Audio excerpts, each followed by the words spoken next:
Philly, where the birds take flight. Eagle swag on the rise each and every night. Tone and Markus got the scoop ready to ignite. From the lanes of South Street to the Broad Street lights. Dashing like a running back, hitting every play. Flying guys in the zone, never led astray. Talking touchdowns, talking game day. Huddle around the mic, hear what they gotta say. Fly like an eagle soaring in the sky. Tone and Markus always standing by. Bringing their heat, call it do or die. Philly squad, hear the battle cry. Fly like an eagle soaring in the sky. Tone and Markus always standing by. Bringing their heat, call it do or die. Philly squad, hear the battle cry.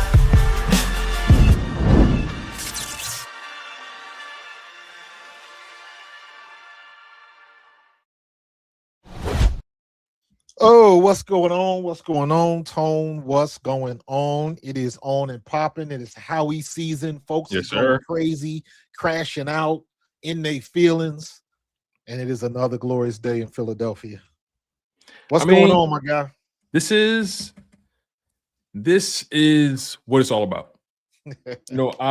I love this time of year because this is probably the most optimistic fan bases are when it comes to their football team, right? You see your organization making as many moves as they possibly can. You see a lot of money being spent. I mean, you look at the Raiders; they've made a lot of moves, and I like the players they brought in. Is this breaking news, Tone? What are we talking about? The Ravens backed out on Maxx Crosby? How so? I don't know. Did they somebody renege? Hold on. Just let's not overreact. Let's make sure we know what we're looking at first. Let's see. Two or three people have mentioned it. Ravens backed out on the trade. You know, because people just be talking in these chats. TDK. People TDK said the same thing earlier. People just be talking in these chats. Let's just wait till it pop up because I ain't see that yet. I'm looking this up now. I haven't seen anything either. Ravens news. Let's see. Hayden. All you got is go to Twitter. Oh, Jordan Schultz just tweeted. Raiders announced the Ravens have backed out of Maxx Crosby trade. Wow. What? Yeah, Jordan Schultz just reported it. Wow. Why? Is that an injury thing? This is crazy. This is crazy. Okay, let's introduce the show. It's a lot going on right now. That's a hell of a lot going on. It's a lot going on right now, but this is what we do it for, right or wrong? Yeah. This is what we do it for, right? We live for this. And as I always say, man, I'm excited to be here with you guys. I'm your guy, Tone DeShields the second. He's Markus Thomas. This is the Bald Eagles podcast, where you guys will get your weekly fix of your Philadelphia Eagles and NFL coverage. Right, we're coming at you guys weekly, every Tuesday at 8 p.m. Eastern, 7 p.m. Central, and during the season, you're getting us 2 days a week. You're getting us on Sundays before game day, and you're getting us on Tuesdays per usual. So 2 shows a year during the season, 1 show during the off season a week. So that's how you do it, man. That's how you do it. 2 shows a week during the season, 1 show a week during the off season, and free agency has been off and running. A lot of money has been spent. A lot of money has been made by a lot of these players, man. And I want to congratulate a lot of those guys. Most of those guys are getting all of them. Let's just call it what it is. Life-changing money to me. Even if it's a 1-year deal, life-changing money to me. So congratulations to all the teams, all the players who are putting themselves in the best possible position to sustain and obtain generational wealth, man. Congrats to Reed. Congrats to Nakobe. I reached out to Nakobe. Happy for him. Reed Blankenship. You know what? I got personal pride with Reed Blankenship. I don't know Reed Blankenship. I just know that Reed Blankenship went to Middle Tennessee. We played Middle Tennessee when I was at Eastern Kentucky. They were in the Ohio Valley Conference. That's a 1AA school. So got love for Reed Blankenship. Being an undrafted free agent at that position, becoming a starter, becoming one of the leaders on that defense, man. Yes. Congrats to him. Yes, and we're go though. I ain't gonna lie. Yeah, and we're gonna peel the layers back out of all the stuff that's going on right now, you guys. We're gonna peel all the layers back bit by bit, So make sure you guys lock in. Make sure you guys are subscribed to both channels. Again, subscribe to Pro Fan Talk, and make sure you guys are subscribed to Chalk It Up Sports. We appreciate the love and the support. You guys are oh so gracious to us. So let's start with the most recent news. Let's start with the biggest news, the biggest news of the day for the Philadelphia Eagles. The Philadelphia Eagles signed cornerback Tyreek Woolen, better known as Riq Woolen, to a 1-year deal worth up to $15 million. Now, that essentially means that he has a bunch of incentives listed in that deal. Yes. Bunch. And I am curious what the floor of the deal is, but for it to be worth up to $15 million, that's a good chunk of change, man. It's probably like a bonus of $750,000 if he ties his shoes correctly, stuff like that. Easy incentives to sweeten the pot a little bit. But you're talking about an all-pro wide receiver that's 26. Well, Pro Bowl corner at that, right? A Pro Bowl corner. What did I say? Wide receiver? My bad. Pro Bowl corner, 26 years old, had an amazing rookie year coming out of University of Texas San Antonio, and he's been a pretty solid corner the past few years. The only problem with Riq Woolen has been, I guess you'll say, being a little juiced up on the field, being a little over animated on the football field. It's never been because of talent. It's never been because he can't do the job.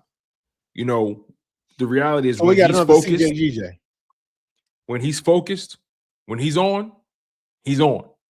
And when you look at the guy's numbers the past few seasons, 16 pass deflections in his rookie year, 11 pass deflections in 2023, 2024, 14 pass deflections, and 12 pass deflections or PBUs in 2025.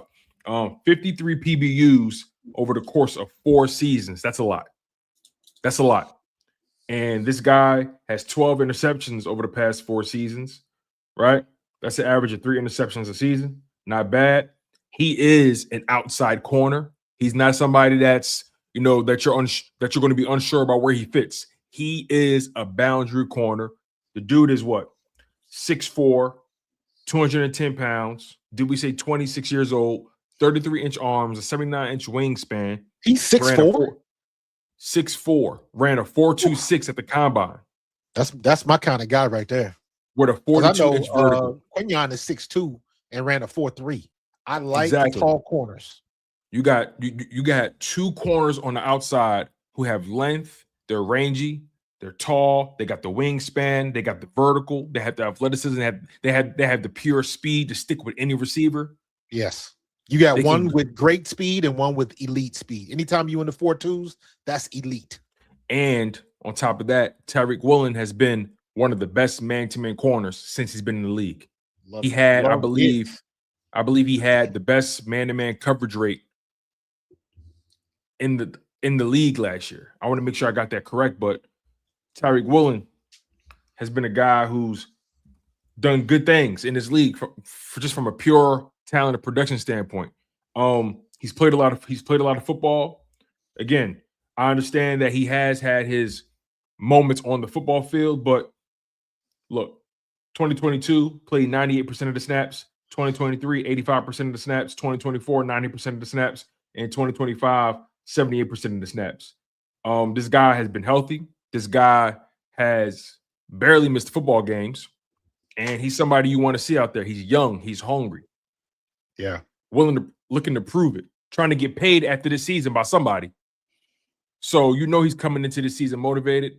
He's coming into an organization that's a proven winner, has already established a culture, not just on the defense, but a culture in that DB room led by Quinyon and Coop, the 2 young OGs.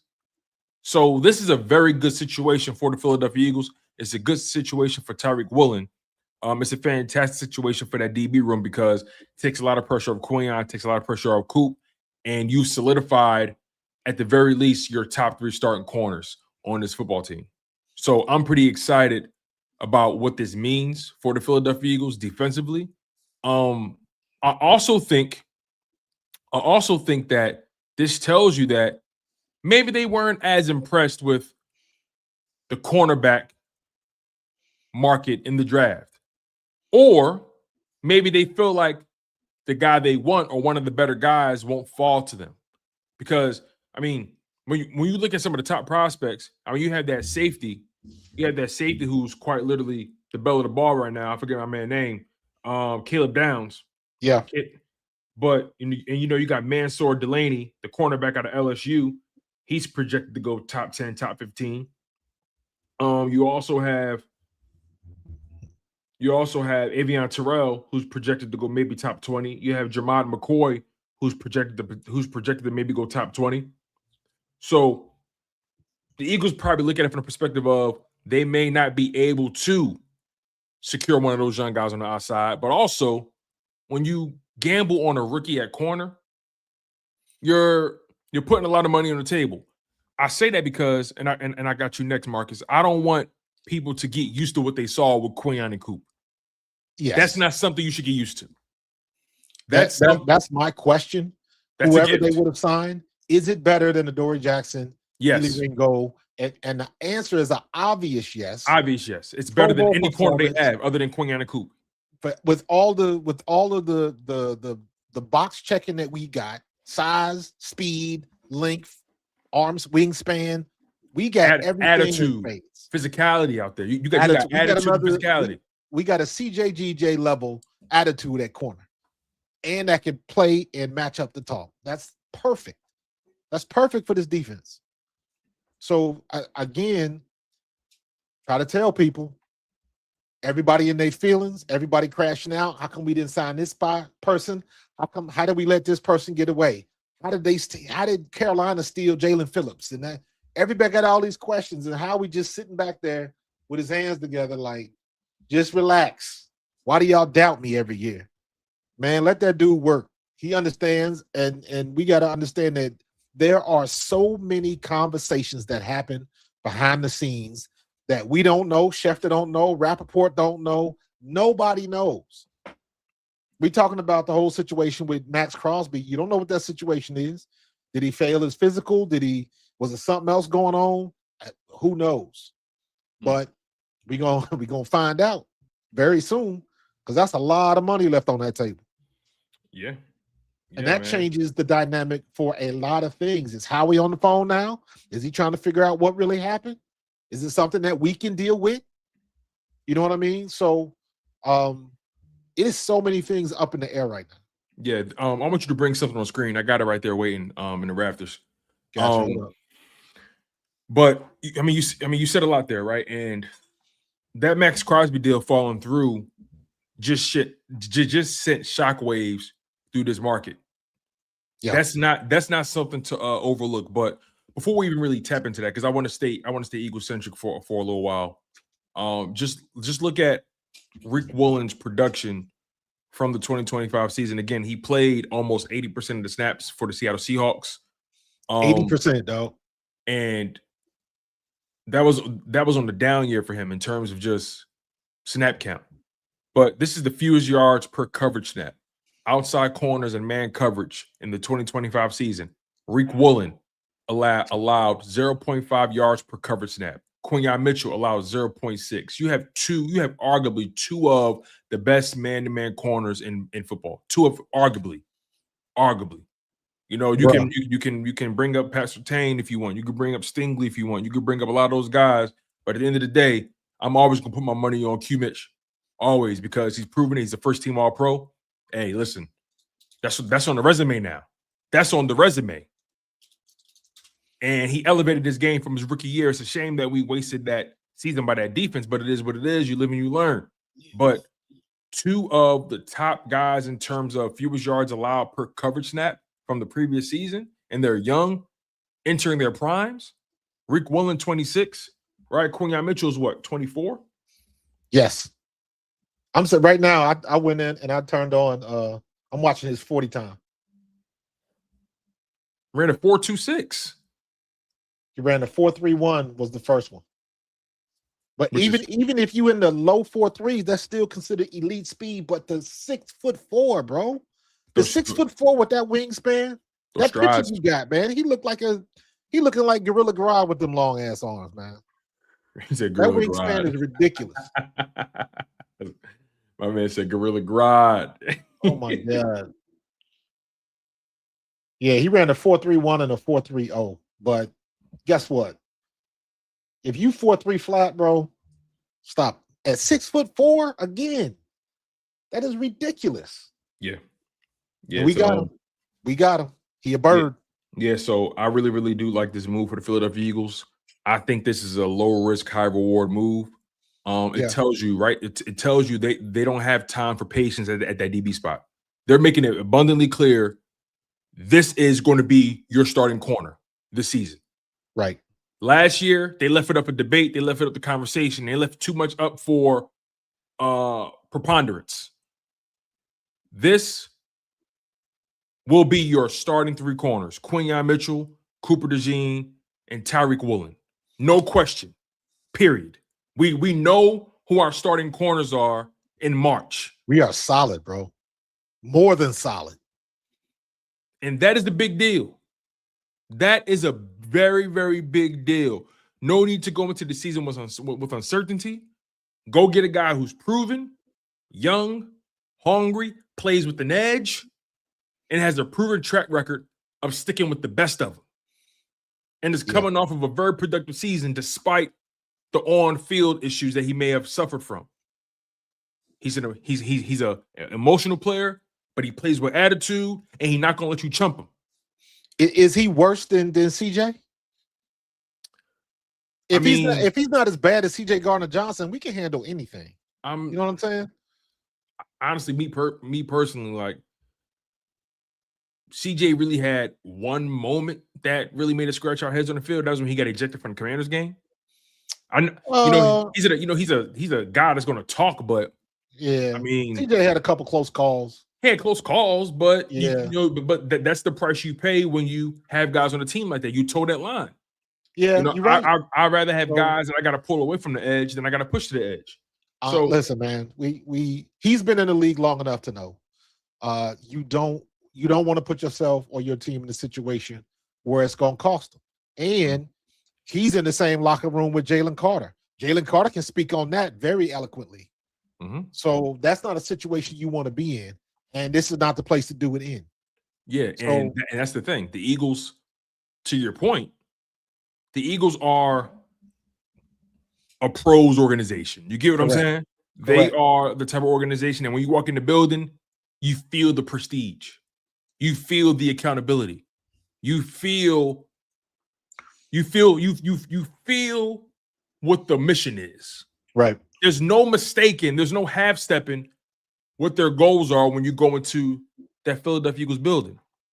There's no misunderstanding. Nah. If you in Philly, we're here to play winning football, and we're not here just to play football games in January.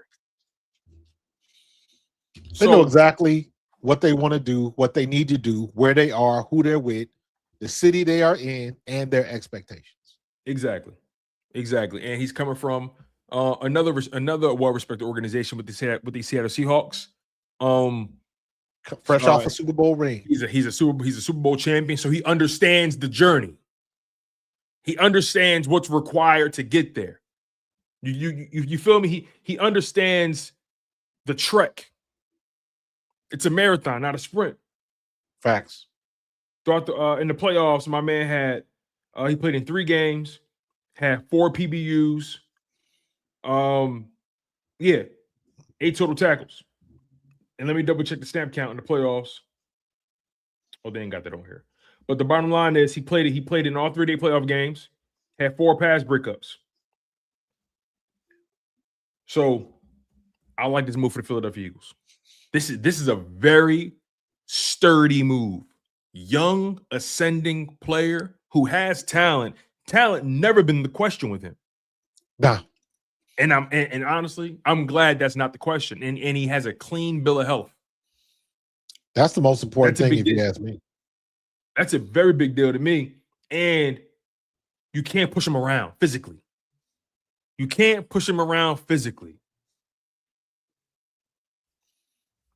I'm so happy that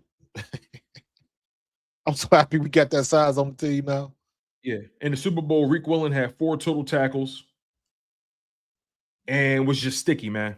Was sticky. That defense was balling out of control. him and Devin Witherspoon and Nick Emenwari, they went crazy. Devin Witherspoon had 4 total tackles, a sack, a pass deflection. Riq Woolen was doing his thing as well. They had Drake May in hell. Yep. So a guy coming off of playing real football, good football, understands the path. He understands it. So I like this for him. I like this for the Eagles. Yeah. You think they're gonna try to get CJ and GJ back? I've been hearing that from the fan base. I haven't heard anything tangible about that. Neither have I. I'm just asking. Do you think that would be a good get if they could? CJ was just on Twitter or just on Twitch or whatever it is, talking about how I can't wait to retire. I'm up. I got my money. I'm straight. I respect CJ as a man, but I'm cool. No disrespect to him. I'm cool. I got respect for his game, got respect for him, but is he on anybody's roster right now? Not that I know of. I haven't heard anything. I wasn't looking either, but I have not heard anything. Look, we only got space for maybe a couple of crash outs on defense, man. With all due respect, we got Jalen Carter, who's a crash out, and now you got Riq Woolen, who's a crash out as well. That's the crash out limit. That's the crash out limit, man. I think Chicago gonna let him go. And you got Andrew Nakobe on this team who plays with the Nets, by the way. Nakobe's not a soft dude. Stay healthy this year. He got to stay healthy though. But he showed me some flashes last year. Absolutely. He took the ball away. You got to be on the field, man. You got to be on the field. Played in 11 games. Took the ball away twice in the air. Had a couple bonehead moments, but he's a rookie. I expect he's that. a rookie. He's got a nose for the ball, though. Yeah, but he got a nose for the ball. Took the ball away in preseason. Took the ball away in the regular season, and he goes after it. He's a fearless player, so he's got to stay healthy. And now you got a DB room with a young ascending safety and Andrew Nakobe, who I like from a talent perspective. Quinyon Mitchell, Cooper DeJean, 2 first-team All-Pros.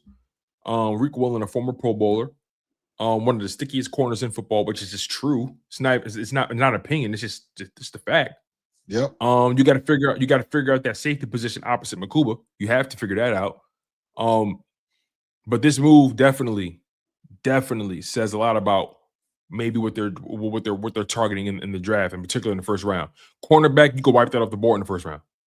Pretty much. I know a lot of people don't want to hear it, but I would love to see them put Kelee Ringo back there at safety. Take the whole cornerback thing out of the equation. I would love to see him because, again, Kelee Ringo, 6'2", 4.3 speed, physical player. He just don't have the best hips in the world. You know what I mean? So he's got to play coming forward. If he's got to cover, backpedal, change directions, clearly that is not his strong point. But if you got everything in front of you and you can come up and make tackles, I think safety would be a good move for him if they want to keep him. If they want to keep him. If they don't, you know how I feel. I was a big fan of Kelee, but last year was brutal. It was brutal, bro. It's over for him, for me. So it's over for him. Benito, done. I don't want that type of draft pick only playing special teams. He was drafted in the 4th round. It's okay. 3rd or 4th. Yeah. It's okay. 4th round pick. It's okay. He can say exactly where he at. My man Justin said respectfully, no.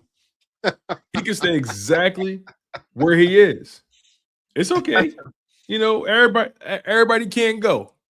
You know what I'm saying? Yeah. Everybody can't go. So look, you guys, like I said, you know who your starting 3 corners are.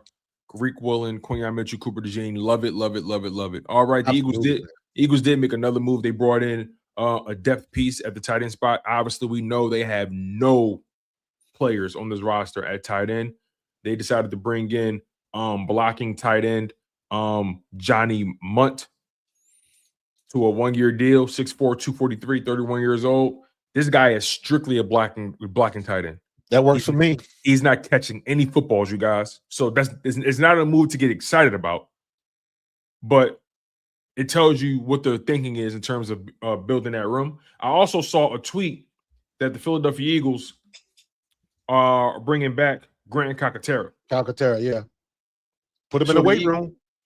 So the Eagles have decided to bring back Grant Calcaterra, likely on a 1-year deal. Yep. Both of them, Munt and Calcaterra on 1 years. Yep. Grant Calcaterra 1-year deal. Johnny Munt on a 1-year deal. Calcaterra knows the building, knows the room, knows his role in the team. This has to be a big off season for him, right? He has to put on more weight, put on more size, has to get better blocking if he wants to stay on the football field. You know, I've always liked Calcaterra as a pass catcher. Calcaterra has great speed. Whenever he gets the handle, whenever he touched the ball, you saw Calcaterra break away. He has good speed, but he can't block. Can't block worth a crap. Can't block worth a damn. So that's all he's really good for. He's a vertical tight end. That's it. Again, this is depth. So the Eagles are trying to put some soot on the bottom of that floor. You get what I'm saying? They're trying and also, are they going to keep Latu? He's on the roster already. Right. So he filled in great as a tight end / fullback / utility player. I think Cameron Latu could block his ass off. Absolutely. I agree. And that might be the way they're thinking. Like, we already got one in the house if we need to do that. My only issue is I want a tight end that can block but can also catch. Yes. Because I don't want to give up our formation and give up our scheme when if he's in the game, you know what we're doing. That's a big deal. That's a very, very big deal you just brought up. You're right. We need somebody that can do a little bit of both. There's some good there's some good tight ends in this draft coming up. So maybe Howie can grab one. I don't know. That seems to be like a free agent signing. I don't think he's going to waste a draft pick on a tight end. I wish he would. But especially when you bring in Grant Calcaterra back, and I don't necessarily believe that means Goddard is automatically gone. Listen, the longer he's on the market, the lower that price gets. I just want you guys to know that. The longer he's on the market, the lower the price gets. So Goddard may be a free agent, but that doesn't mean he's not an option. And don't forget, Dallas Goedert is slow as molasses. Unhook the trailer, dog. But he's a bowling ball. I'll tell you that. Yeah, once you get him the ball, it's going to have to be a pass pattern inside 10 yards. And one of the things that we talked about this year, over the last 4 years, this year was the anomaly for him, because before that, he was often on the sideline. Yeah, you talked about that. You brought up his stats. How many games he had missed in like 2 seasons or something like that. Oh man, I still got those stats in the cut too. Yeah. So this year he was pretty much on the field for most of the year. He didn't get banged up too much, but overall, this was the anomaly. This was the unicorn year for him. Can he do it again when you are a year older? And clearly, he is, in my opinion, he's gotten slower. So, who knows? Maybe Dallas Goedert or Grant Calcaterra can get in the weight room, put on about 15, 20 pounds. We just need somebody that can block, man, because some of the situations we found ourselves in last year was horrible. And it was very shameful and disrespectful. It was like, come on, man, you got to be better than that. But that is going to put the pressure on Mannion. You the boy genius now. You got to cook with the ingredients you got. So you got to figure out a way to use what you have and get the most out of it. So if Dallas Goedert comes back, if you got Grant Calcaterra, if you got Munt, are you going to sneak him out underneath and throw the ball to him because nobody's expecting it? That's how you make the most of stuff like that. We'll see what they're going to do. We got a lot of time left. Yeah, a lot of time, man. This is like I said, this is a great time. This is a great time, and overall, I think people overreacted yesterday to the Eagles' lack of movement, and They was in their feelings about Jalen. I try to tell people, and we're gonna get into that because I need people to understand something with that. But don't confuse movement with progress. Correct. Shout out Denzel. Denzel Washington said it best. Don't confuse movement with progress. Right? You know, a lot of teams spend a lot of money to try to rebuild to try to add some kind of culture or foundation to their teams. When you see teams spending all that money, ask yourself why they have that much money. See, those are the questions you got to ask yourself. Who are they? What have they done? What did they accomplish? Mm-hmm. Right? What's their track record? Raiders spent a lot of money. Okay, we'll see. You know, Cowboys spent some money. Okay, we'll see. You know, Giants spent a little money. All right, we'll see. Commanders spent some money on the edge rusher. Talented player. All right, we'll see. You know, sometimes it's the quiet moves, the low-key moves that really move the needle. Don't confuse movement with progress. So, and also last point on Riq Woolen, along with Sauce Gardner and J.C. Horn, he's one of only 3 corners to allow less than 60% completion percentage in each of the last 4 years. And along with Derek Stingley, he's one of only 2 to allow a passer rating below 80 in each of the last 4 years. Only Tyreek Woolen and Jordan Lewis have allowed fewer than 6.5 yards per target in each of the last 4 years. Is he a top 10 or is he a top 5 cornerback? So let's see here. I mean, again, I don't have to go past the size of him. The size and speed, you got me. But the more you keep reading off these stats, the more you keep reading off these percentages, and the only way you can come off percentages is if you have a lot of data. You have a lot of data with him. You get a lot of data is if you are on the field. He's played a lot of snaps, Marcus. Yeah, a lot. Man. I'm like digging it. Again, the more we talk about it, the more I like it. The Listen, more that overshadows Jalen Phillips leaving, the more that overshadows Nakobe Dean leaving. Mm-hmm. So in 4 seasons, this brother's played over 3,700 snaps on defense. Yeah. He played over 1,100 his rookie year. He played over 900 in 2023. He played 890 in 2024 and played 817 in 2025.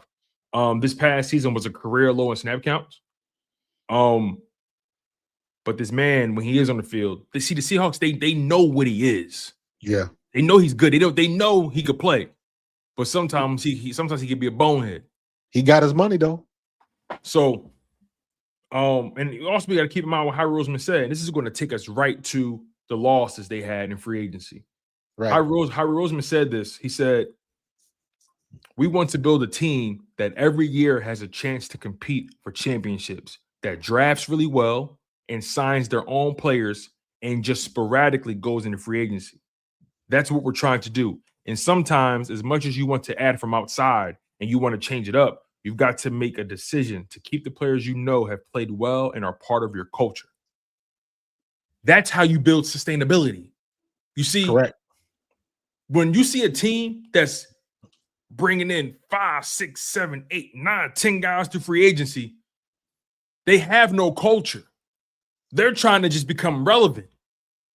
They're trying to fast track their rebuild. You know, who was it? The Raiders, they just brought in Clint Kubiak as a head coach. Yeah. You know, they're trying to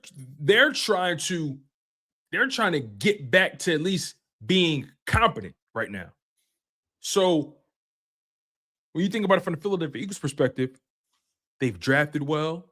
Well, let's start here. They've scouted well. They've drafted well. They've developed well. Yes. And when you do all 3 of those things, eventually you got to pay the guys well.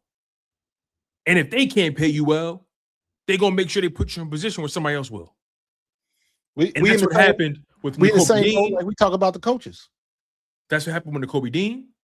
Yep. That's what happened with Reed Blankenship. That's what happened with what's my guy name? They didn't draft these 2 players, but Jahan Dotson was reliable for the Eagles, whatever they threw in the ball.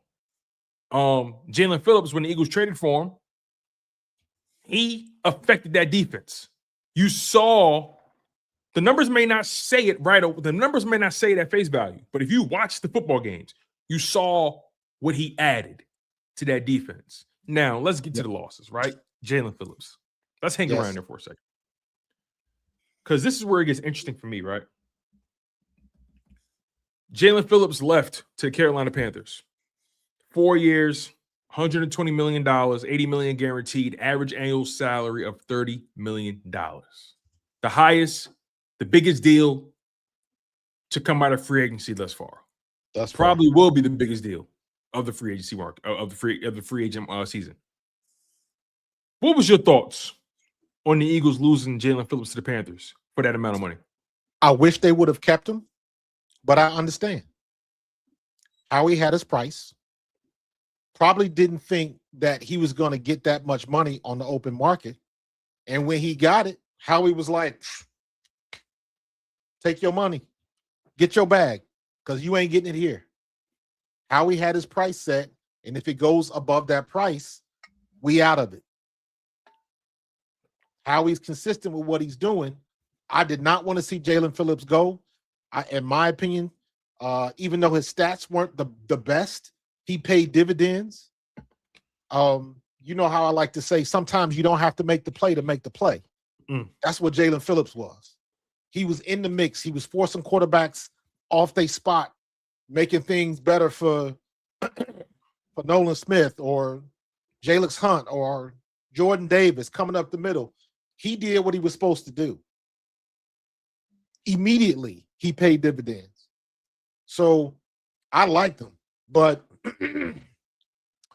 it doesn't. I'm not in my feelings that he found a better deal somewhere. Not at all. And I think we'll be okay. Does that put more pressure on Nolan Smith and Jalen Hunt? And absolutely. But they're also a year older. And they're also coming off of good years, productive years. Especially Jalen Hunt. Mm-hmm. I'm looking at Jalen Hunt like, bro, you are a primetime player. You have proven your worth in the NFL. Now, I need you to show your consistency. You gotta let everybody know I belong in this league. And then once you make that happen, then you gotta let everybody know I can do this day in and day out, season after season. It took some people what? It took us 5 years to figure that out about DG? Now they got a head start.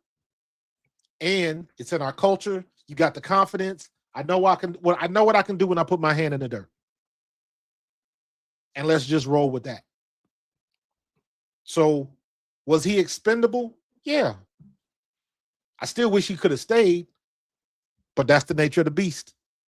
We'll keep it moving. We'll be all right. Yeah. I have to agree with you on that. $30 million a year, entirely too rich for the Philadelphia Eagles today. And frankly, when you put it into context as it pertains to what they have coming up down the pipeline, as far as paying Jalen Carter, paying Cooper DeJean, paying Quinyon Mitchell, right? We still don't know if they may extend Zack Baun. Zack Baun's still playing at a high level. You never know. You got young players like Jahai Campbell, who eventually you're going to have to figure out. Jalen Hunt and Nolan Smith, you're going to have to pick up Nolan's fifth-year option. What's Jalen Hunt's long-term future with the Eagles? You get what I'm saying? Like there's Moro Jomo, right? I think Moro Jomo walks after this year. I think he's priced himself out of Philadelphia already. But you drafted Ty Robinson. Okay, time for you to step up, big boy. You got Byron Young on this team. Byron Young may be able to come back, but Byron Young is somebody. Gorilla. I totally forgot about him. Yeah, Byron Young is somebody who young, but I think entering a contract year as well. So the reality is, losing Jalen Phillips, sure, you wanted him back. We wanted him back. I wanted him back. That's not even a question. Yep. But when you see him get that kind of money, all you can do is say, hey, brother, go get your coin, man. Listen, got a baby on the way. Hey, I ain't mad at you, Carolina. That's a great fan base down there. It's a great city to live in, a great state to live in. You know what I mean? So go get your money. Go get your money, fella. My next point is this though, and this isn't really about Jalen Phillips per se. This is more so about the Panthers. And I got this nugget from their fan base. I didn't even think about it from this perspective, but I'm going to share with you. Yeah, I was checking you out last night. The Panthers gave Jalen Phillips $120 million, $80 million guaranteed, an average salary of $30 million. Now, they did have a player in the building by the name of Brian Burns, who, in my opinion, is better than Jalen Phillips. Sorry, that's not really an opinion here. That's just what the production tells me. That's what the production tells me. Not only has he been more productive, he's been healthier. And you had him in the building. You had him. His rookie year, 7.5 sacks for you, 9 sacks his second year, 9 sacks his third year, 12.5 sacks his fourth year. Okay, time to pay up. You franchise tag him for his fifth year with you guys. He puts up 8 sacks. You decide to let him walk. He goes to New York. They pay him 8.5 sacks his first year with them. In 2025, 16.5 sacks. 27 years old. Entering his prime right now. He doing work. And currently right now, Brian Burns is making $28.2 million, I believe, with the Giants. And you didn't feel comfortable giving him that money. You didn't. Well, but Jalen Phillips, you see him on the open market, and another reason why he got that money as well, it was slim pickings. So the supply didn't meet the demand. Put a pin in that right there. So that's it in a nutshell. That elevates his value astronomically. So Jalen Phillips is the cost of a barrel of gas right now. It's going up. Exactly. And also free agency is the land of overpaying. You overpay in free agency. Do it now, or it's going to cost you more later. So that was a need. How long has Brian Burns been gone? He's only been gone for 2 seasons. Okay. But if they would have signed him, they would have had him. Giants gave him a 5-year deal in 2020. That sounds like a personal problem to me. No, it is. No, it is. It is. It's not our problem. Sounds like somebody in the organization may not have been crazy about him for whatever reason. Oh, yes. So you got to look at the politics of the situation. And he probably wasn't none too happy when they franchise tagged him. And also, if I'm going to throw them any bell, if I want to throw them any kind of bell, Dave Canales, their new head coach, took over in 2024. They let Brian Burns walk in the 2024 offseason. So they hired Dave Canales, and they still let Brian Burns walk. I got to get my guys. Got to get their guy. He's not one of my guys. He doesn't fit my scheme. A guy like Brian Burns fits any scheme. You would think that, but Tone, how many times have we seen that? Where you get guys that come in with a system and you try to make guys fit your system instead of making your system fit the personnel. I hear you. Again, you're not wrong. I'll repeat myself. He probably was none too happy about being franchise tagged. Right. They could have got him ready to get up out of there. But at the end of the day, when you pay a guy, they sit down and be quiet. Yeah, but Tone, also one thing you got to remember, man, when you at that level, when you've been in the league 5-6 years, you done seen it all. Yeah. And when you get to that point, a lot of times it ain't about the money. I don't want to be here. That's a good point. I don't like the way y'all do business. That's a good point. I'll take my talent somewhere else where I can make as much or almost as much and be happy. That's a good point. Listen, at the end of the day, everybody got their money, right? I just think it's interesting how you swung for the fences with Jalen Phillips, a guy who hasn't been anywhere near as productive, 1. Correct. And 2, has more question marks surrounding his availability. Now he's coming off of his healthiest season, but 2 seasons prior to that, torn ACL back-to-back seasons. He was healthy this year, so that's a feather in his cap. But you're gambling on that still at the end of the day. Yep. Let me answer this question real quick. What you always say to me though, real quick, bro? Before you answer, what you always say to me? A bird in hand is what? Better than worth two in the bush. Hey. So yeah. Congratulations, Jalen. No, listen, go get your money, big dog. So I ain't hating on you. Money. Cash that check, bro. Pay them taxes. You got 80 million in the bank, regardless of the outcome. Yes, 80 million in the bank. Hey, let me answer my man's question, because that's why I kept this up so long. How do you fail a physical? You fail a physical if something is discovered, the team that you're going to. So in this case, the Baltimore Ravens, when they gave Maxx Crosby his physical, they saw something. They discovered something that wasn't in the report. They saw something that wasn't reported. I don't know if he got a partial tear or it could be anything. But if it's something to the point where they want to renege on the deal, it had to be major. It's big enough. It's major enough. It had to be major.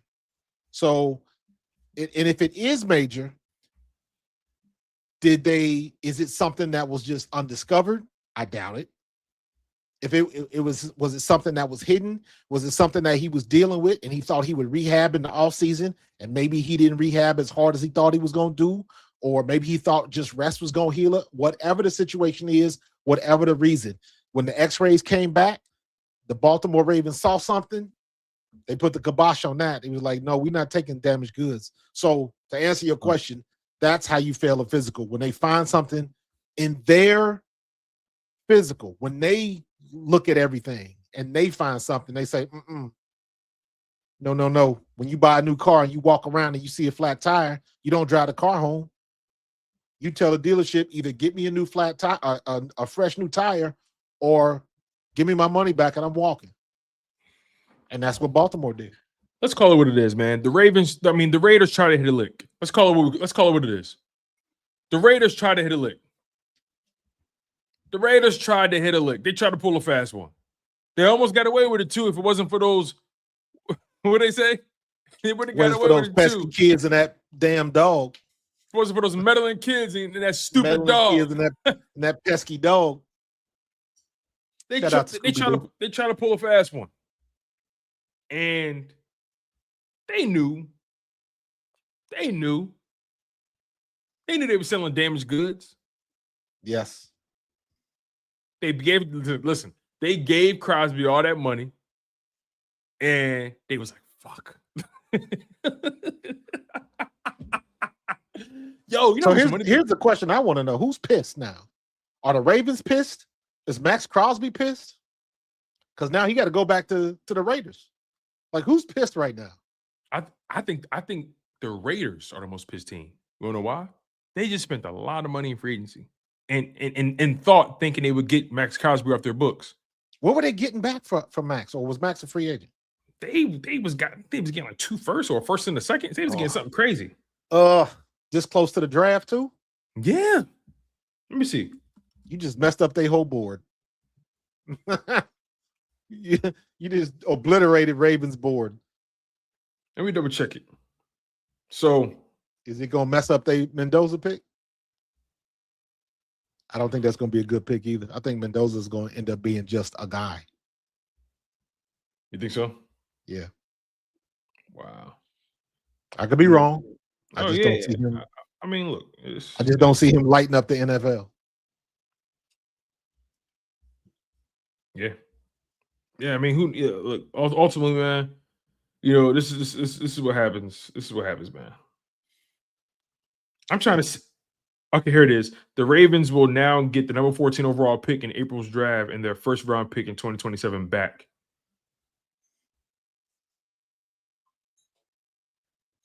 Because the Ravens sent their 14th overall pick and their 2027 first round. They sent 2 first round picks over there to get him. Damn.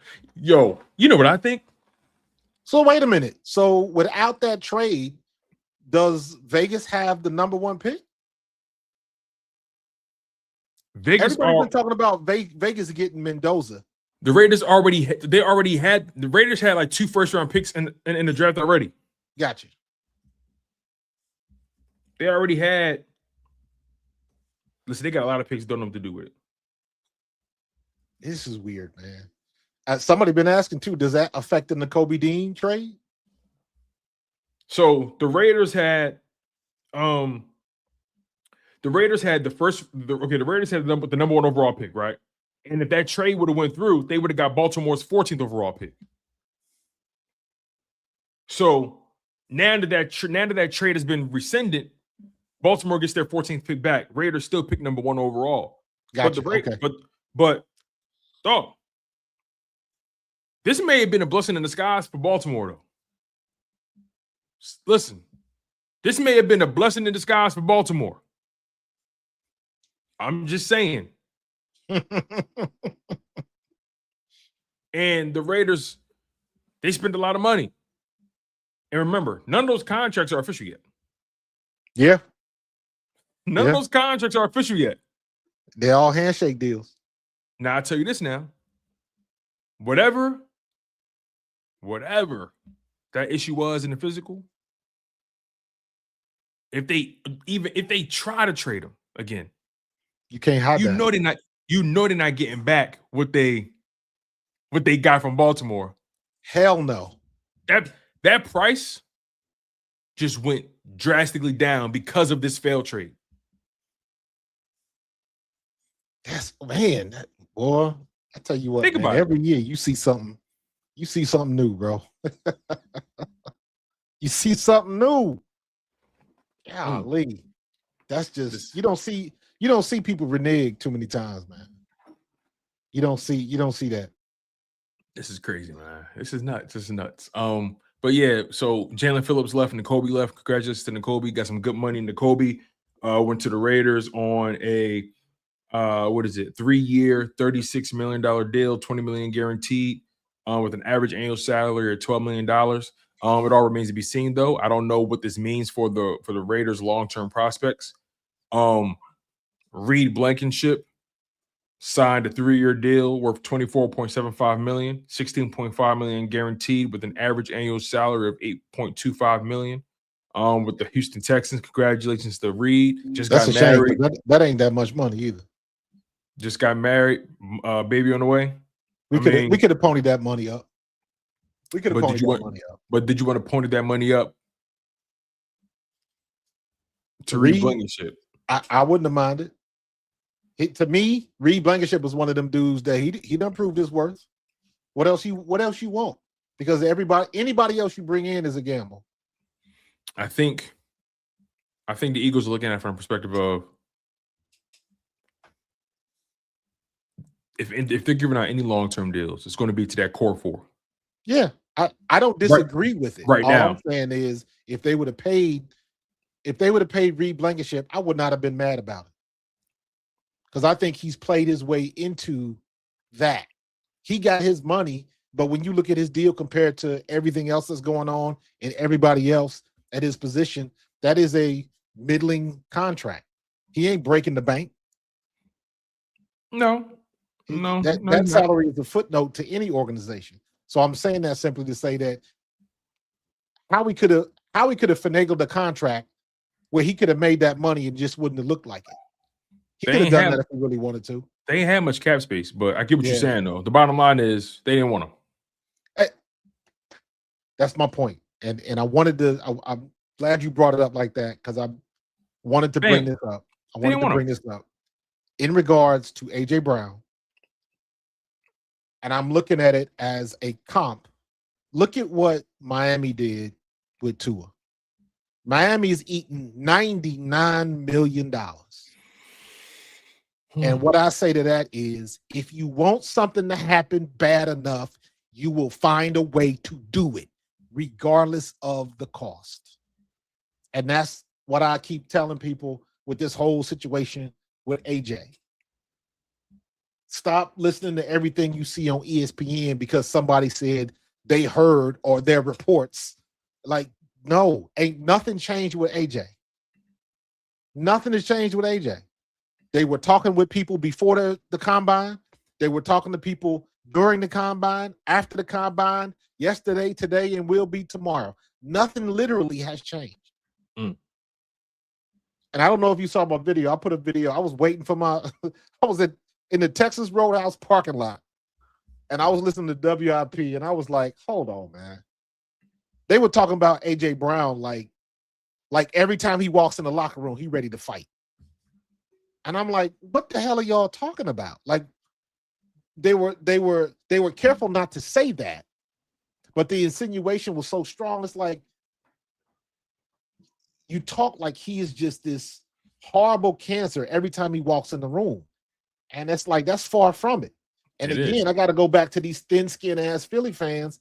It's like, if we getting all of this nonsense because you didn't like how he tweeted, you might want to find a new home. Your skin is a little bit too thin for my liking. Hey, listen, what Franklin Saint say to his man? You want me to get mad at another dude because you don't like the way he talk? Crazy. You want me to crash out because the way another man talk? It's crazy. Then you see Cilio crashing out, thinking the Eagles like bombed on the free agency. I was like, first of all, free agency ain't over. Second of all, you're making a mountain out of a molehill because there's a lot of things that can happen, and we still too far away from the draft. Clickbait. It's all about the clickbait, bro. Everybody has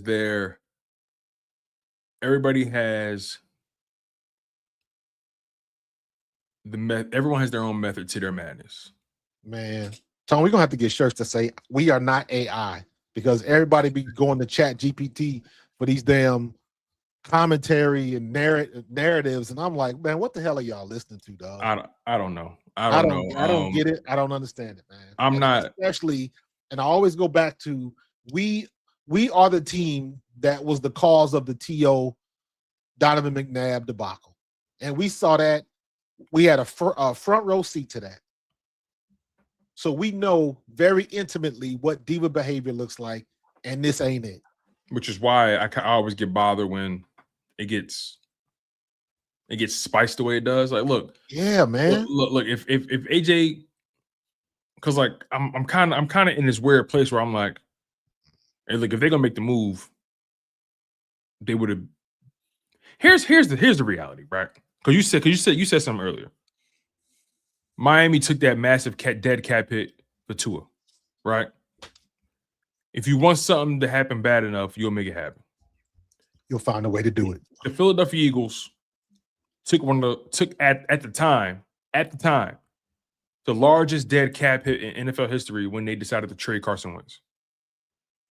At the time, that was the largest. Had to do it. That was the largest dead cap hit in NFL history at the time. And they did it. You know there was some shit going on behind the scenes, bro. Correct. Now, do I see this AJ Brown situation as something similar to that? I don't. Neither do I. Not even close. Because AJ Brown is somebody who's been voted a captain by his teammates. He's somebody that's been productive all 4 years, barely has had any injury concern. And whenever AJ Brown opened his mouth, did he tell a lie? He ain't never told lies, bro. Never. And that's the one thing they want to have selective amnesia. All they want to talk about is he was unhappy, how he bitched when he wasn't getting the ball. No, he did not. Never did that. Everybody just wants to look at his behavior and his body language. Like, what was his body language? This man had the worst season in his professional career, arguably. I feel like that whole offensive body language was awful. Yes. Like he again, he's the low-hanging fruit. That whole offensive body language is off from beginning to end. And everybody just wants to sweep that under the rug. They sweep AJ all said that it under the rug. It's all related. Jeff Stoutland, his failure, the offensive line's failure. We couldn't block worth shit. We couldn't block inside the tackles to save our lives.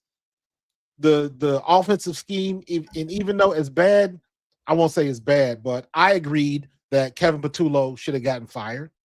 However, two things can be true. I believe that he was in over his head, and I believe he should have got fired. But I believe that a lot of the problems we were having wasn't necessarily on him, because if our offensive line could block worth a damn, the whole offense changes, because we get linebackers that have to respect the run.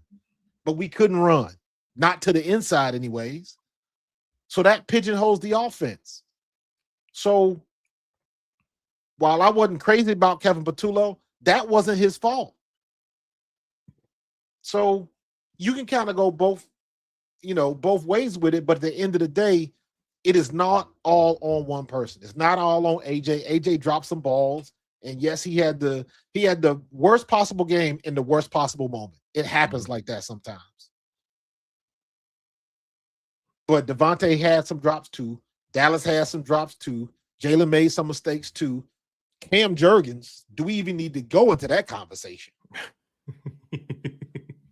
Bruh. Yeah. So there's enough to go around to everybody. And a lot of these Philly fans conveniently forget that. And now they done got it in his head that we are better if he's gone. And I'm like, people that say that don't understand the game and ain't watching it.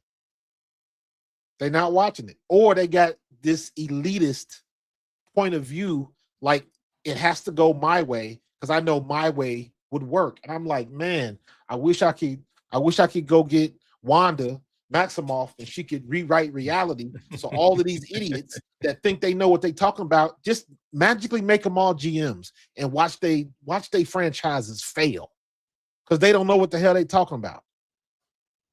I want somebody to act a certain way. I want somebody to do this a certain way. Well, if they did it that certain way, they wouldn't be where they are.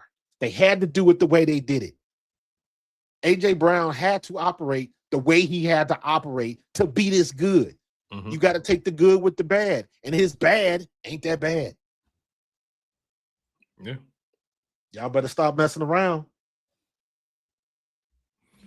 Get off your little high horse and understand that these guys that play this game got personalities, they got issues, and they got things they got to deal with. And sometimes it manifests in ways that you might not be comfortable with. It doesn't mean they're wrong, and it doesn't mean they're not great players. Stop taking business and making it personal. Personal don't make good business. Yep. When that man steps on the field, he works. Yeah. And honestly, that's the only thing that needs to matter. And when he's on the field, you know you're better with him than you are without him. So don't get cute. Don't get cute. Don't get cute. A lot of people think that you could just replace a guy. He come in and just give you that production back. No, sir. It's never that simple. Never that simple. So, look, man, I think the Eagles, they're not done, obviously. Me and you haven't talked in regards to the Jordan Davis deal. Jordan Davis signed a major deal with the Philadelphia Eagles. I want to make sure I got these numbers right here. But what Jordan Davis signed a $78 million deal, $60 million guaranteed. Yes. Make sure I got it right. 3 years, $78 million, $65 million guaranteed. Average annual salary of $26 million. So, what was your instant reaction to the contract? I'm glad he got his money. Because what that shows me is, before I continue, let's go back in the Wayback Machine a little bit. Let's remember what Big Brother Seth said when they interviewed him about Jordan Davis. And he talked about he needed to step away from the table, commit a little bit more to his cardio, shed some weight, and be the dominant guy that he can be or that he has the potential to be. And that's exactly what Jordan Davis did. He did what was asked of him. He played above and beyond what was the expectation. He earned his money. Case closed for me. Could that money have went somewhere else? Obviously. But I am totally comfortable and happy with that guy got paid what he deserved because he earned it. He earned it. I ain't got no problem with that. You muted. Sorry, I do that at least once every show. I think he earned it. And I didn't even bring this point up to people. Jordan Davis earned that contract, less so on the football field, more so in the offseason. Correct. I want people to follow me here with this, because some of you guys are saying, "What do you mean, Tone? Like he had to be productive to get that money. He had to prove that he could play for all 3 downs." Listen, he earned that contract with his habits off the field, not on the field, because we knew the athlete was bound to show up. The athlete's going to show up at some point. Yes. But can the athlete not just show up? Can the athlete take his coat off? Get comfortable. Hey, listen, you ever go to a family function? You know, you walk in, you hugging people, you know, you got your coat on, you got caught up talking quick. And all of a sudden, your auntie or your grandma said, "Hey boy, take that coat off, get comfortable." Facts. You be like, "Oh damn, my bad, auntie, you right, hun. Like, where can I put it at? Hun, just put it on the bed. Give it to your sister. She right there. Get comfortable." Jordan Davis didn't have a problem getting to the party. He had a problem getting comfortable at the party. He had a problem staying in the vibe. He dedicated himself to his body the past 2 seasons. Them first 2 years, conditioning was a problem. Was a problem. And everybody knew it. It was obvious. His rookie year, you say, all right, I mean, he was playing behind Fletcher Cox, Milton Williams, Javon Hargrave. All right, can't wash. He had snaps, but, you know, you playing behind 3 guys who were playing at a high level. Y'all went to the Super Bowl that year. You were the 4th guy in that room. All right. And you remember what everybody was saying? Man, if this kid ever gets in shape. Yeah, that's what they kept saying. 2023 comes. Javon Hargrave's gone. Milton's still there, but now it's Fletcher. Jalen Carter comes in now. So it's Fletcher, Jalen Carter, Milton Williams, Jordan Davis. Similar depth as the first year, but now they're expecting you to take that step forward. Fletcher's in his last year. We didn't know that at the time, but right. Fletcher's last year, so he punching out soon. You got to show that you can step up in that place. Jalen Carter had an amazing rookie year. We like, oh yeah, we got something here. We was hoping Jordan Davis followed suit. We all remember candidly when Jordan Davis shot his load. That Buffalo matchup, overtime. He chased Josh Allen to the sideline in overtime, forcing the 4th down attempt. And he was done for the rest of the year. He was done for the rest of the year. He was done. Didn't he do that against Pittsburgh the year before? Like, I know it was another play where he chased the quarterback out of bounds, and that was earlier in the game. And then like we saw little of him after that. I have no idea, but that game stands out in 2023. So he hit a wall 2 years in a row, but it was most evident his second year because he got more snaps. Yeah, he hit a wall. The 2024 offseason comes. We see him coming to camp. He looks great. He looks great. He's playing well all year long. Super Bowl champion he becomes. Plays great. The 2025 offseason. He comes in looking like somebody carved him out of stone. Comes in cut. Hey, you know what he did? You can see his cheekbones. Yes. But you know what he did though, right? So that Peloton. Well, absolutely. Matter of fact, somebody mentioned that. He said that. He said that. No. I saw an article about the girl that he mentioned. Yeah. The trainer he was working with, the Peloton trainer he's working with. Yes. But also, you know what he said too? He was talking to the head of nutrition, the head of training on the sideline in the Hard Knocks. Yeah. And he was like, listen, man, like my whole goal, my whole mindset is, and I'm paraphrasing, but he was talking about being great. And the only way to be great is to commit yourself to your body. And he knew that if he was going to reach the potential that he wanted to reach, if he was going to be able to be a useful tool in a Super Bowl run, he had to be able to extend that shelf life through the season. Right. He said, so I had to ultimately start making better choices. And I had to make a lot of sacrifice. And that's in my opinion, that's why he got his money. He said essentially what he did, Tone, was he trusted the organization. And the organization trusted him. If you listen to me, and this is I'm making it, I'm looking at the macro. The Eagles said, if you trust us, we will make you better. And he trusted him, and he got better. You think Clint Hurt wasn't talking to him? You already know. Clint Hurt was like, that was Clint Hurt's second year. Clint Hurt was like, hey, listen, if you did that in 2024, imagine what you could do in 2025. And not for nothing, watch this. And I'm guessing, I have no, this is in my mind's eye. It wouldn't surprise me if Clint Hurt said, listen, man, I know that's your boy and your teammate, but I don't know if we can trust him to do what he needs to do for the whole year. It's on you. This is your opportunity to shine and show him what you can do.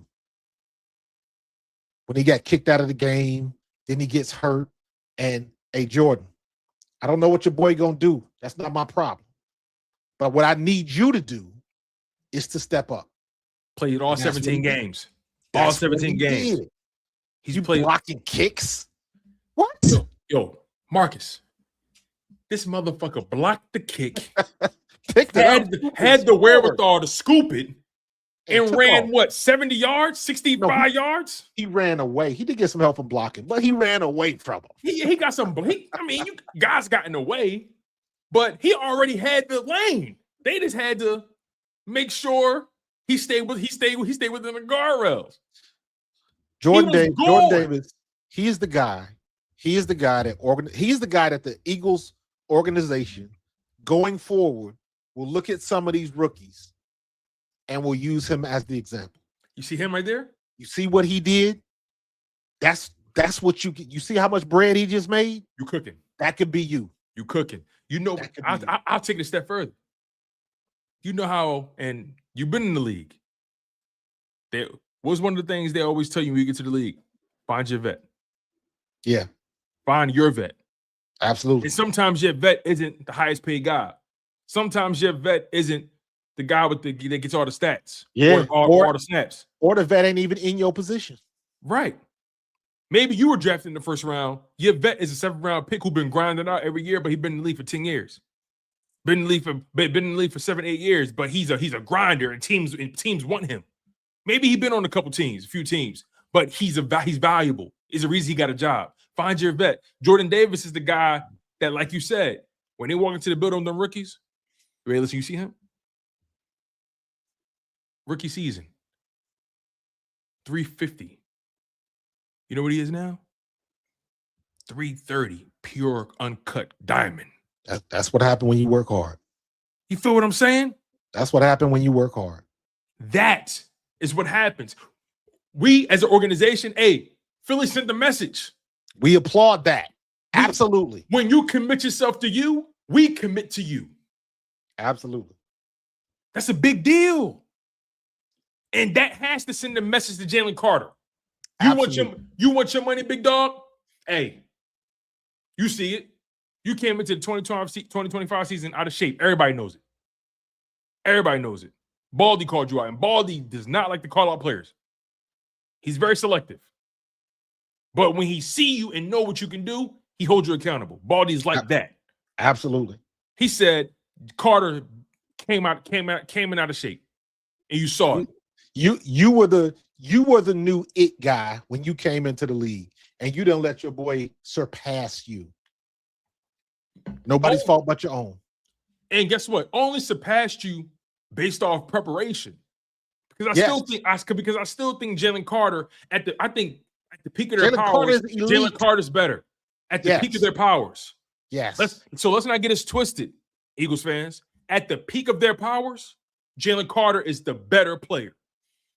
Period. But Jordan Davis makes up that difference with work ethic, with all the things that your coach wants you to do. He makes up for it. Bingo. And that stuff is what gets you over the hump. That's what takes you from week 1 to week 21 when you try and play in that bowl. That's what'll keep you in the league for 10 years. That's what keeps you in the league for 10 plus years. Preparation, your body. Jordan Davis hasn't missed a game since his rookie year. Jordan Davis has played in, and I want to make sure I got my numbers right here. He's played in 51 consecutive football games, and I'm not talking playoffs. 51 consecutive football games in the regular season. You want to throw the playoffs in there? Okay. 60. No. 50 plus the 4 from the 51 plus the 4 from the Super Bowl run. So that's 55. 57 consecutive football games he's played, including the playoffs the past 3 years. 57 consecutive football games. Consecutive. Putting his time in. Has rebuilt his body. You can't tell me that man didn't earn that money. Can't tell me that. So I'm happy for him. I'm proud of him. I think Jalen Carter's contract is on the way. But I had to remind people, listen, in what world do y'all think Jalen Carter's getting $40 million? In what world? $40 million? Y'all smoking crack? Like, Chris Jones, the highest paid D tackle in football right now, is making 31.7. He hasn't even had a Chris Jones season yet in his career. Right. With all due respect to Jalen Carter, because I'm a Jalen Carter guy. But we got to talk. When we're talking business, let's talk business. Let's not talk feeling. Let's talk business. You got to look at the market. Business with a T. Business. Let's talk it. You got to look at the market. You got to look at the market. You got to look at production. You got to look at reliability. You got to look at availability. Yeah. You put all that into the same pot of gumbo. 40 million where?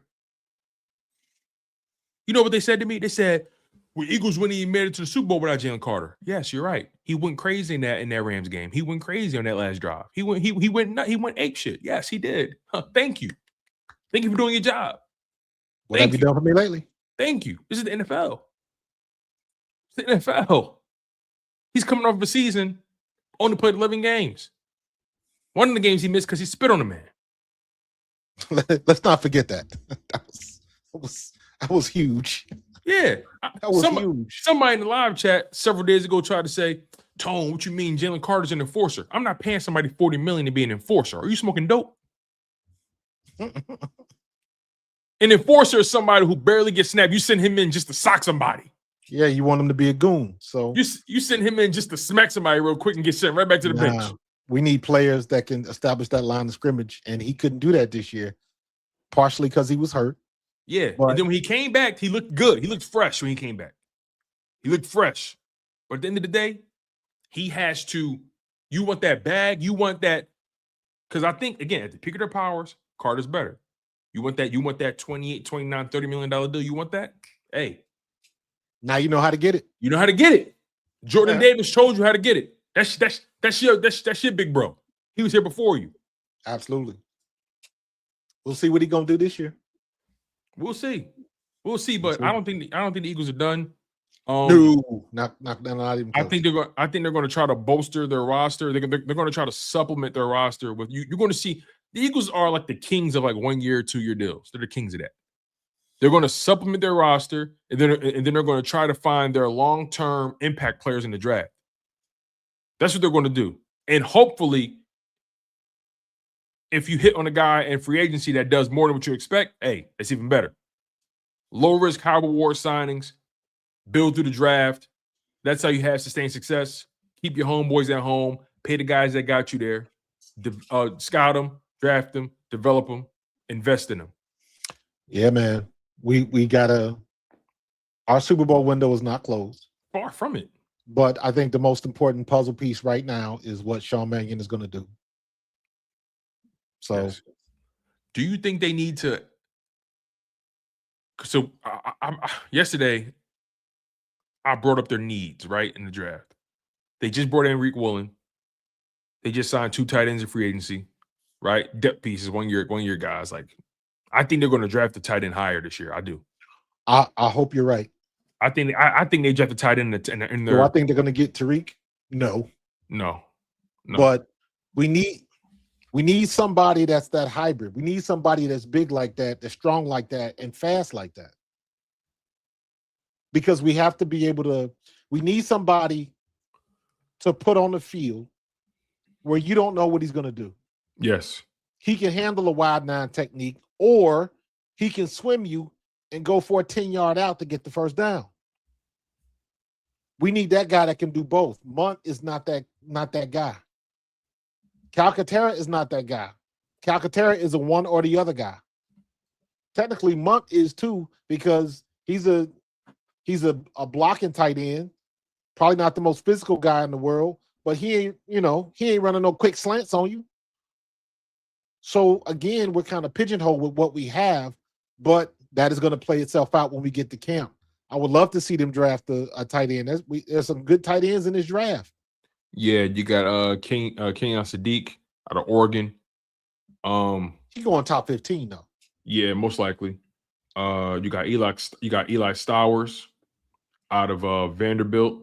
Eli Stowers is 6'4", 239, ran a 4.51. We need somebody like 250. You got Max Clare, 246, 6'4", ran a 4.7. Yeah, we need 4.8 or under, but we need somebody that's close to 250 as we can get. Oh, this is interesting. We need somebody to match the size of a wide 9 technique. Listen to this. This guy is interesting here. Sam Rush, 267, 6'6", ran a 4.7. Woof! Sign him up. Sign him up. Sign him up. That's crazy. I love that. Michael Trigg out of Baylor, 240, 6'4", ran a 4.7. He got 27 pounds and 2 inches on this dude, and he ran the same speed at the combine. Bro, hell, I still see people talking about put Johnny Wilson at tight end. Yeah, I have been saying that. People been talking about that for like 3 years, like 2 years. Yeah. But if they haven't done it by now, they ain't gonna do it. Yeah. But I'll say this though. And Darth Panda brought up a good point here. He says Quinyon Sadiq is the only tight end who's a top 50 player. The rest they can draft during day 3. Here's the thing, right? And I'm glad we're here, and we can end the show on this topic. After losing Jalen Phillips, Nakobe Dean, and Jahan Dotson in free agency, the Eagles will receive 3 additional comp picks for the 2027 NFL draft. But for the 2026 upcoming NFL draft, for losing Milton Williams, Josh Sweat, Mekhi Becton, and Isaiah Rodgers during the 2025 free agency period, the Philadelphia Eagles will have 4 additional comp picks in the 2026 NFL draft. A 3rd rounder, a 4th rounder, a 5th rounder, and a 6th rounder. In total, right now, today, the Philadelphia Eagles have 9 draft picks in the 2026 NFL draft. They have a 1st, which is pick 23, a 2nd at pick 54. Got 2/3. 2/3, pick 68 and pick 98. 2 4s, which is pick 122 and pick 137. 2 5s, which is pick 153 and pick 178. And a 6th-round pick 215. They have a lot. They have four day 1 and day 2 picks combined. And when people crash out about how come we didn't go get this guy, how come we didn't trade for that guy? What do you mean they was offering a 1st and a 3rd for AJ Brown? What are you gonna do with 2 number 1 picks and you still got all of them picks? You can't pay everybody. They got 4 top 100 picks. 4. Right now. 4 top 100 picks. And don't be surprised if we trade them. Don't be surprised if we trade 2 to move up to 1. Not move up to, get a 1st-round pick, but I'm saying you trade 2 picks to move ahead to get somebody else. And they got 6 picks. That wouldn't surprise me. And they got 6 picks in the top 140. I'll be very surprised if we draft 9 players. Yeah, they're gonna package some of these. Exactly. But I see 2 to 3 of them picks getting moved. Yeah, don't be surprised if the Eagles package that 1st and that 3rd to move up a couple picks in the 1st. It's possible. Yeah, move up a pick or 2. That's what it'll take to get your guy.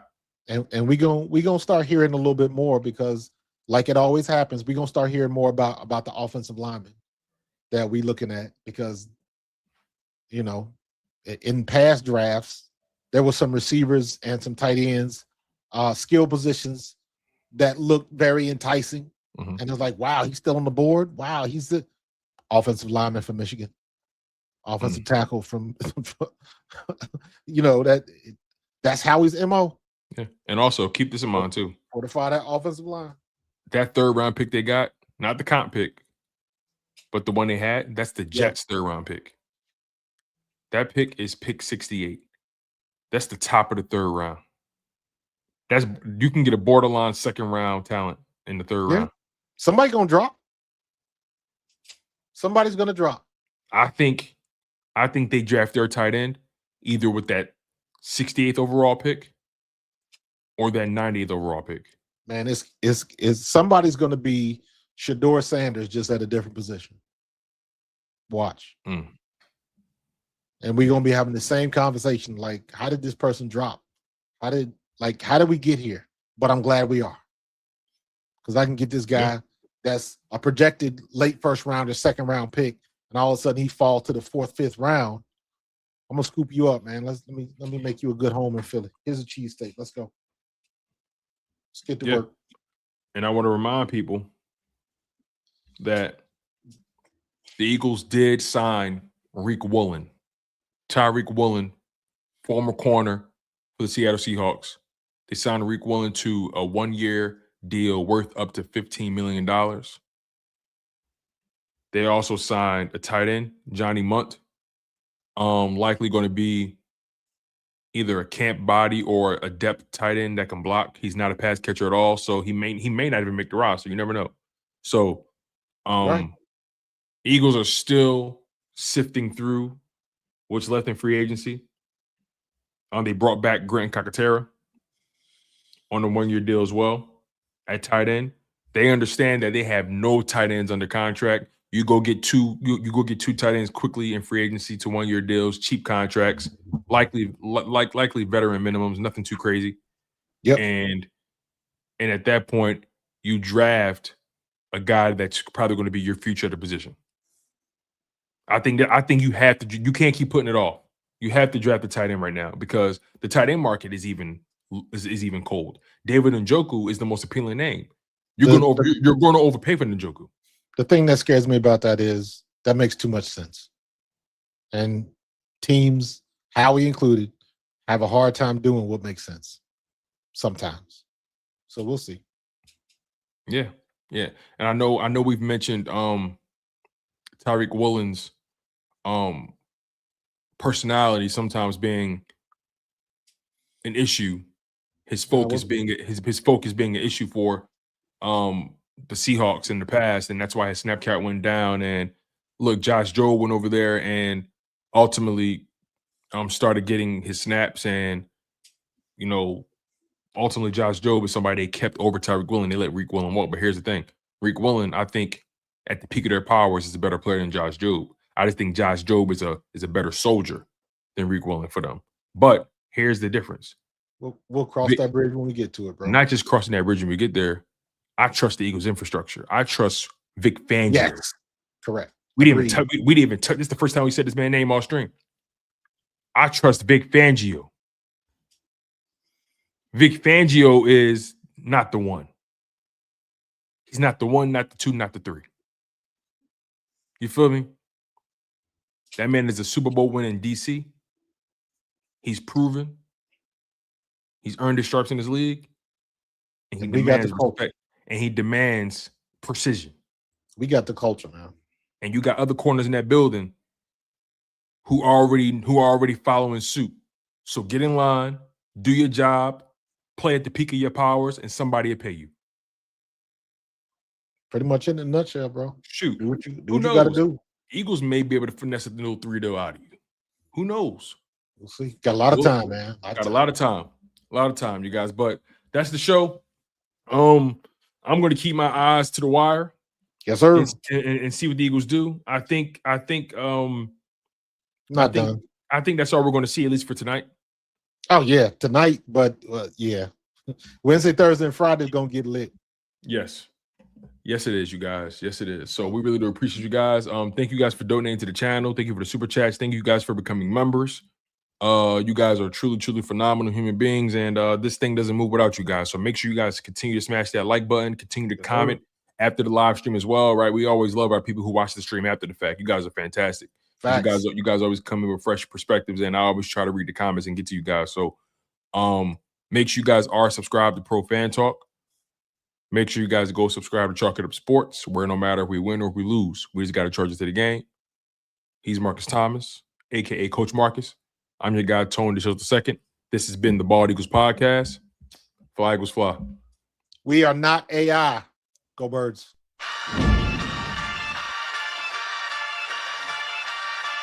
In the city of Philly, where the birds take flight, Eagle swag on the rise each and every night.